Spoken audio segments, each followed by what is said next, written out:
8 सितंबर 2023। अस्सलाम वालेकुम मेरे दोस्तों, सजनों और बेलियों। आज से तकरीबन 1 महीना 16 दिन पहले 23 जुलाई वाले दिन मैंने कुछ पौधों को पोट लेयर किया था। उनको मतलब एक पौधे से हमने कैसे ज़्यादा पौधे बनाने हैं इसके ऊपर मैंने वीडियो बनाई थी। तो आज उनको 1 महीना 16 दिन पूरे होने वाले हैं। 1 या 1.5 घंटे के बाद पूरे 1 महीना 16 दिन पूरे हो जाएंगे। तो आज मैं इनको अलग करने वाला हूँ। एक हमारे पास गमला था, अगर आपने इससे पहली वीडियो नहीं देखी तो लिंक दे रहा हूँ, उसके ऊपर क्लिक कर लीजिए, आपको वो वीडियो देखने पर मिलेगी। उसके बाद ये वीडियो देखेंगे तो आपको समझ भी लग जाएगी। तो अब पोट लेयर हमारा जैसे हमने किया था, जहाँ पर हमने गमलों को रखा था वो एज इट इज़ वैसे ही पड़े हुए हैं। अब आकर इनकी नई ग्रोथ आगे से शुरू हो चुकी है और पीछे से देखिए ये नया शूट यहाँ से भी निकल रहा है। तो हमने अब क्या करना है, क्योंकि हमें यकीन हो गया है कि अब इनकी रूटिंग भी शुरू हो चुकी होगी इन छोटे छोटे से गमलों के अंदर। कलमे लगाने से तो अच्छा है आप यही मेथड यूज़ कीजिए जिसको पोट लेयर कहते हैं। अब ये ब्रांच जो पीछे से आ रही है इसको हम काट देंगे। ये देखिए अब हमारा ये वाला एक पौधा बन चुका है। नीचे से रूट्स भी बारीक बारीक सी आ रही होंगी, लेकिन ये हमारा एक कंप्लीट पौधा बन चुका होगा क्योंकि 1 महीना 16 दिन गुजर गए हैं जनाब। तो चलिए थोड़ा सा मिट्टी को हटाकर हम देख भी लेते हैं कि जड़ इसकी बनी होगी या नहीं। इसी को खींचकर थोड़ा देखते हैं। जी हाँ, जड़ बन चुकी है। टूटने की आवाज़ और ज़ोर भी काफ़ी लग रहा है। ये हमने तार की मदद से इसको क्लम्प किया था ताकि टहनी बाहर ना निकल आए। अब तो खैर बाहर निकल भी आएगी तो कोई प्रॉब्लम नहीं है क्योंकि अब इसकी जड़ें शुरू हो चुकी होंगी। इसको थोड़ा नरम करते हैं मिट्टी को, नहीं तो जड़ें टूट रही हैं।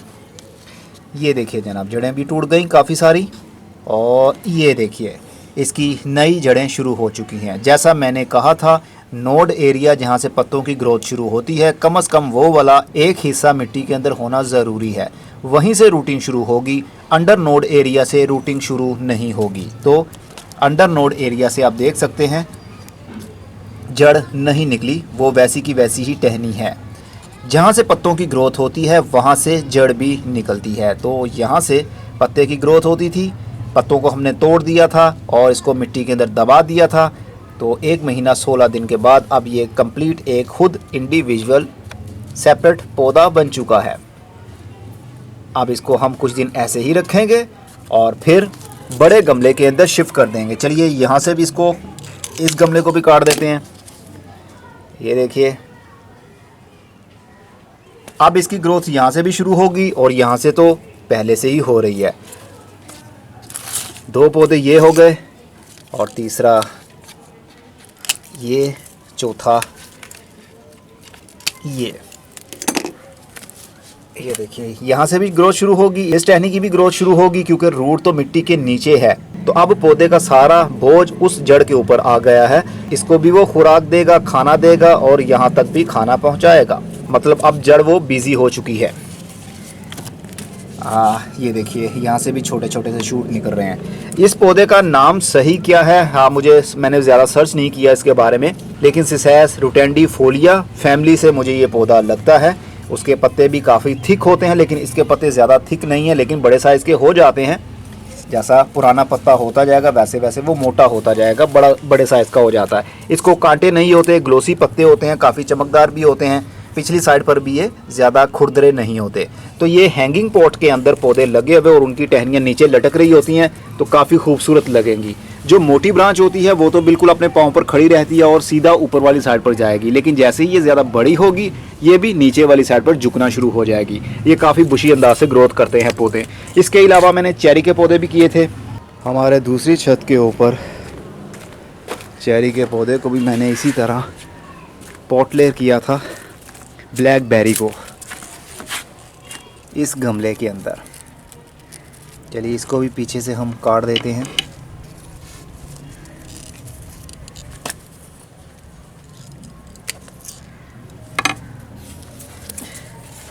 ये देखिए ये अब टहनी कितनी लंबी हो गई है। ये तकरीबन 4 से 5 फुट लंबी टहनी बन चुकी है क्योंकि ये बुशी अंदाज से ग्रोथ करती है। ब्लैकबेरी का पौधा है ये। तो एक पौधे से हमने एक और पौधा बना लिया ब्लैकबेरी का। अब ये जो बड़ा है एक और इसकी टहनी निकली हुई है, हम चाहेंगे तो इसको भी इसी तरह पोर्ट लेयर कर लेंगे जैसा कि इसको किया था।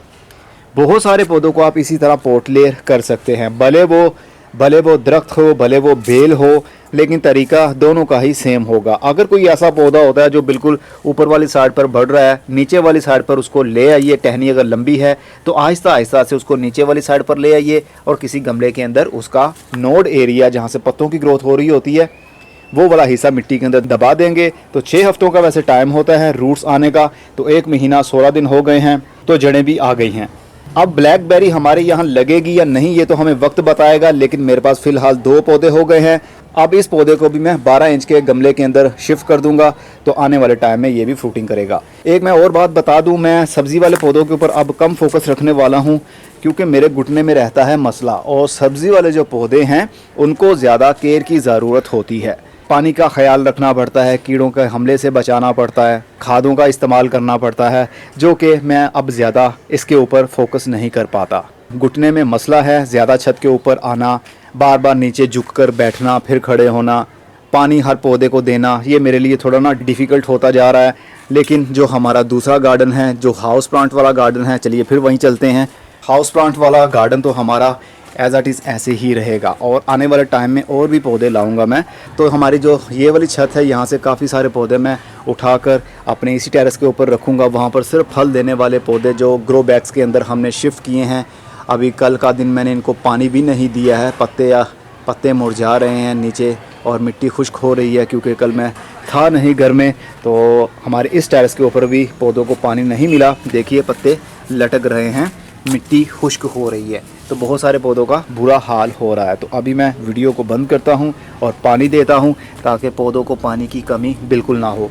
तो ऐसा नहीं है कि मैं गार्डनिंग छोड़ रहा हूं या मैं गार्डनिंग पर वीडियो नहीं बनाऊंगा, बस कुछ दिन का गैप आता है वीडियोस के अंदर, वीडियोस अपलोड होने में। जैसा कि अब 4 दिन पहले मैंने वीडियो अपलोड की थी और आज 8 तारीख है, तो 4 दिन के बाद मैं वीडियो अपलोड कर रहा हूँ, लेकिन वीडियोस तो आती रहेंगी। बहुत कुछ मैंने आपको बता दिया है बेसिक, इंशाल्लाह कोशिश करूँगा मैं इससे भी ज़्यादा मज़ीद अच्छा कुछ सीख सकूँ गार्डनिंग को लेकर, और आप लोगों तक वो नॉलेज डिलीवर कर सकूँ।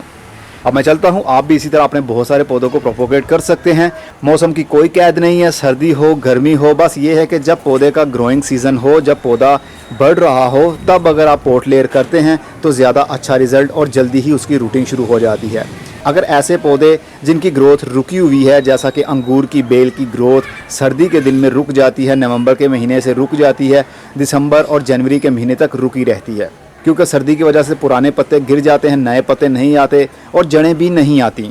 इसलिए अगर अंगूर की बेल को इसी तरह इसी मेथड के साथ पोर्ट लेयर करना है आपने, तो ग्रोइंग सीजन में कीजिएगा। पूरी गर्मी कभी भी आप कर सकते हैं, बस बहुत ज़्यादा ठंड में अगर करेंगे तो कामयाब तो हो जाएंगे, वो फेल नहीं होगा मेथड, क्योंकि आपने कलम नहीं लगाई बल्कि ज़िंदा पौधे की टहनी को ही मिट्टी के अंदर दबा दिया और इंतज़ार किया। अगर नवंबर के महीने में अंगूर की बेल की इसी तरह नीचे पोर्ट लेयर करते हैं उसको, तो फरवरी से मार्च के महीने तक उसकी रूटिंग शुरू हो जाएगी। आप उसको टहनी को काट कर अलग कर सकते हैं।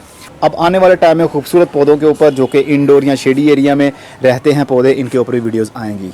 तब तक अपना बहुत सा ख्याल रखिएगा। खुदा हाफिज़।